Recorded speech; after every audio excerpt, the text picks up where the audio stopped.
Pernah nggak sih kamu ngerasa jadi bayangan di keluarga sendiri? Liburan keluarga yang harusnya bahagia, malah jadi momen penuh rasa cemburu dan air mata. Tapi semua berubah setelah satu malam yang nggak akan pernah dilupakannya.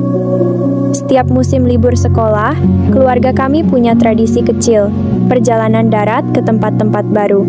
Tahun ini, Papa memutuskan untuk membawa kami ke daerah pegunungan, tepatnya ke Lembang. Katanya, udara sejuk dan pemandangan hijau akan membantu kami detoks dari layar gadget dan tugas sekolah yang menumpuk. Aku, Naya, anak kedua dari 3 bersaudara, awalnya senang. Liburan berarti waktu tanpa PR, tanpa guru, dan bisa santai bersama keluarga. Tapi di balik itu semua, aku tahu satu hal pasti akan datang. Perasaan yang sulit dijelaskan, yang selalu datang setiap kami liburan bersama. Rasa cemburu. Karena kakakku, Dita, selalu menjadi pusat perhatian. Dita itu sempurna, setidaknya menurut orang-orang. Dia cantik, pintar, dan jago bersosialisasi. Di sekolah dia ketua OSIS, di rumah dia anak pertama yang selalu jadi panutan. Setiap kami jalan-jalan, orang tua kami lebih banyak ngobrol dengannya. Bahkan adik kami, Dimas yang masih SD, lebih suka duduk sebangku dengan Dita di mobil. Aku biasanya duduk di kursi belakang, dekat jendela, melamun. Perjalanan menuju Lembang memakan waktu 5 jam dari rumah kami di Bekasi. Sepanjang jalan, Papa dan Mama sibuk membahas rencana ke tempat wisata. Dita, seperti biasa, jadi navigator Google Maps dan DJ playlist keluarga. Dita, lagunya enak banget. Kamu bisa banget bikin playlist Spotify sendiri loh, kata Mama. Ya iyalah, Kak Dita tuh keren, sahut Dimas sambil terkikik. Aku diam saja, melihat keluar jendela. Rasanya seperti aku hanya numpang di dalam mobil ini. Tidak ada yang bertanya aku mau lagu apa, atau aku mau duduk di mana. Aku bagian dari keluarga ini, tapi tak pernah jadi pusatnya. Kami sampai di villa sore hari. Udara pegunungan menusuk kulit, tapi segar. Villa kami cukup besar, 2 lantai dengan balkon menghadap hutan pinus. Saat Papa membuka pintu, semua langsung heboh memilih kamar. Dita langsung naik ke atas dan menemukan kamar dengan pemandangan terbaik. Yuk Naya, sekamar sama aku aja, ajaknya. Senyumnya lebar, tapi aku tahu dia tahu. Aku tidak punya pilihan lain. Dimas sudah dapat kamar kecil di bawah, dan Mama Papa tentu punya kamar utama. Aku mengangguk pelan. Iya, boleh. Malam itu, kami makan malam bersama di teras. Papa memanggang sosis dan ayam. Mama menyiapkan salad dan nasi hangat. Angin dingin berembus pelan, dan bintang-bintang mulai bermunculan. Besok kita ke Tangkuban Perahu, terus lanjut ke floating market ya, kata Papa sambil menuang teh. Dita langsung berseru, "Yeay, aku udah pernah ke floating market waktu study tour, seru banget." Wah, Kak Dita pemandunya aja deh besok, sahut Mama bangga. Aku menyuap nasi perlahan, diam. Lagi-lagi Dita, Tangkuban Perahu dingin dan berkabut. Kami berjalan berkeliling kawah, melihat uap belerang naik dari dasar tanah. Banyak turis lain juga sibuk berfoto, dan seperti biasa, Dita jadi bintang. Dita, fotoin Mama Papa dong, kata Mama. Nanti kita foto bertiga ya, Dimas sama Kak Dita dan Kak Naya, ajak Papa. Saat kami foto, Dimas merangkul erat lengan Dita. Aku berdiri di pinggir, senyum yang kupaksakan. Geser dikit Naya, kata Dita sambil tertawa. Aku bergeser, tapi di dalam hatiku semakin sesak. Kenapa selalu Dita? Bahkan di foto pun, dia yang lebih diutamakan. Aku mulai merasa, liburan ini bukan liburanku. Ini hanya panggung lain tempat Dita bersinar, dan aku bayangan di belakangnya. Ya, malam itu, setelah semua tidur, aku duduk di balkon kamar. Angin dingin menampar pipi, tapi hatiku lebih dingin. Aku mencoba menahan tangis, tapi akhirnya pecah juga. Aku tidak benci Dita, tapi aku benci perasaan ini. Kenapa aku selalu merasa kalah? Kenapa perhatian selalu jatuh padanya? Kenapa aku tak pernah cukup menarik untuk dipuji seperti Dita?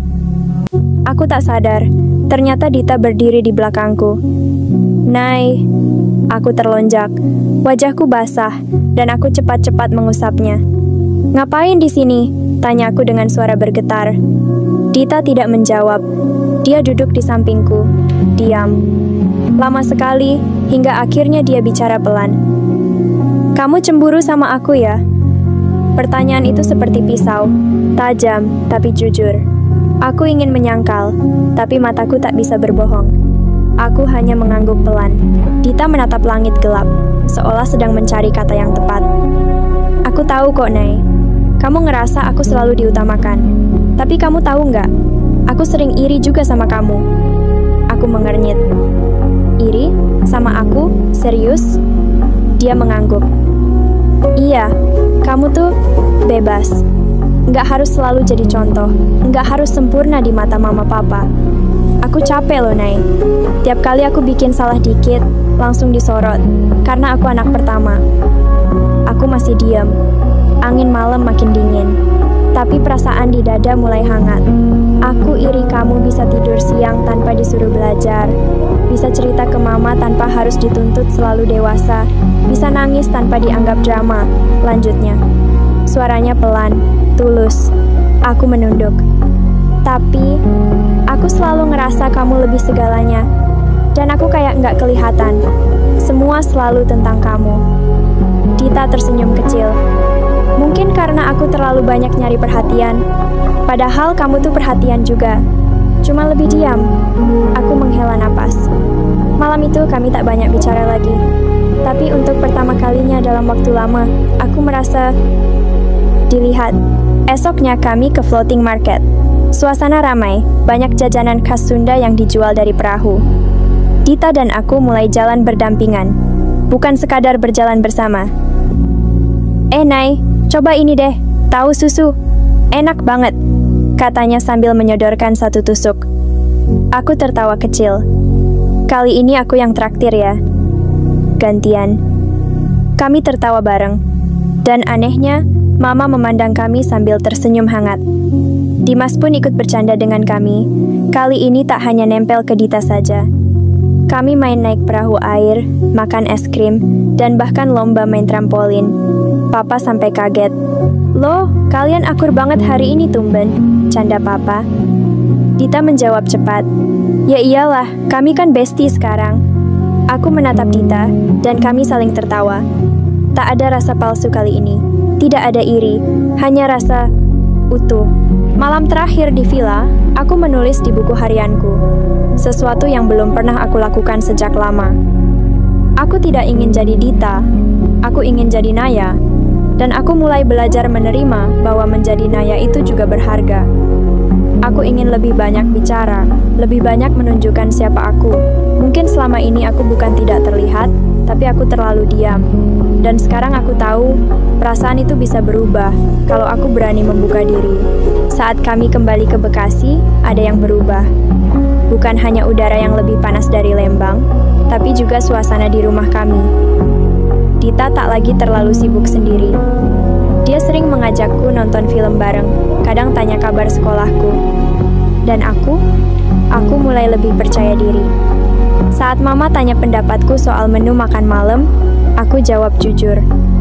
Saat Papa minta tolong, aku tak lagi merasa dibandingkan dengan Dita. Aku mulai merasa, cukup, hubungan kami memang tak akan selalu sempurna. Kadang aku masih merasa cemburu, kadang Dita masih terlalu dominan. Tapi sekarang, kami bisa bicara. Kami bisa saling mengingatkan tanpa saling menjatuhkan. Dan itu jauh lebih penting dari sekadar jadi anak paling disayang. Tahun depan kami berencana ke Bali, Dita berkata. Kali ini, kamu yang pilih destinasi pertama ya, Nay? Aku tersenyum. Boleh banget. Tapi kita harus foto bareng di tempat yang paling indah. Dan untuk pertama kalinya, aku ingin benar-benar di depan kamera. Bukan lagi jadi bayangan di belakang. Kalau kamu pernah ngerasain hal yang sama kayak Naya, jangan lupa like dan share cerita ini, ya. Karena mungkin ada banyak hati yang sedang merasa tak terlihat di keluarganya sendiri. Follow juga channel ini untuk cerita-cerita keluarga yang penuh makna dan bikin kamu merasa nggak sendirian.